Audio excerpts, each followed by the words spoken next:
Hello সকলকে, আশা করি তোমরা ভালো আছো, সুস্থ আছো। আজকেও নতুন একটা আর্ট অ্যান্ড ক্রাফট করবো এই ভাঙা কাপটা দিয়ে। তো এটা যখনই দেখেছিলাম মাথায় একটা আইডিয়া এসেছিলো, আজকে সেটাই আমরা এক্সিকিউট করব। তার জন্য লাগবে আমাদের মল্ডেড ক্লে। তোমাদেরকে তো কী করে মল্ডেড ক্লে মল্ড করতে হয় শিখিয়েছি, তেমন করে আমরা আজকে মল্ডেড ক্লেটাকে মল্ড করে নেব। আমার আজকের আর্ট অ্যান্ড ক্রাফটের ইন্সপিরেশন হলো আমারই এক বন্ধু সৌভিক ভট্টাচার্য। আমি যবে থেকে আর্ট অ্যান্ড ক্রাফট শুরু করেছি, আমাকে সৌভিক প্রায়শই বলতো, তুই একটা কাপের ওপরে আর্ট অ্যান্ড ক্রাফট তো করতেই পারিস।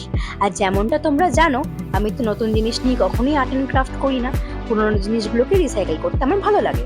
আমি তখন সৌভিককে বলেছিলাম যে দেখ, ভালো কাপের ওপরে আর্ট অ্যান্ড ক্রাফট করলে তুই সেটাকে পরে ইউজ করতে পারবি না, কিন্তু যদি কোনো ভাঙা কাপকে তুই রিসাইকেল করিস, সেটাকে দেখতেও সুন্দর লাগবে আর তুই গুছিয়েও রাখতে পারবি। তো যেমনটা বলেছিলাম, ক্লে দিয়ে এবার সুন্দর করে কাপগুলোকে ডেকোরেট করে নেব। তাই তোমরা এখন ভিডিওটা শেষ অবধি দেখো।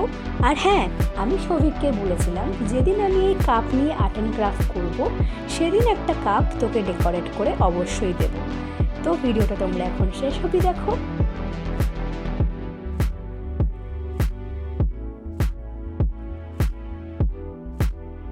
তারপর আমরা সেম প্রসেস মেনটেন করে বাকি কাপ দুটোকেও ডেকোরেট করে নেব। ক্লেটা শুকিয়ে গেলে তোমরা তোমাদের পছন্দের রং এর ওপর অ্যাপ্লাই করতে পারো। আর এই যে এদের ফাইনাল লুক। আজকের ভিডিওটা কেমন লাগলো অবশ্যই জানিও। Do like, share, subscribe. Tata.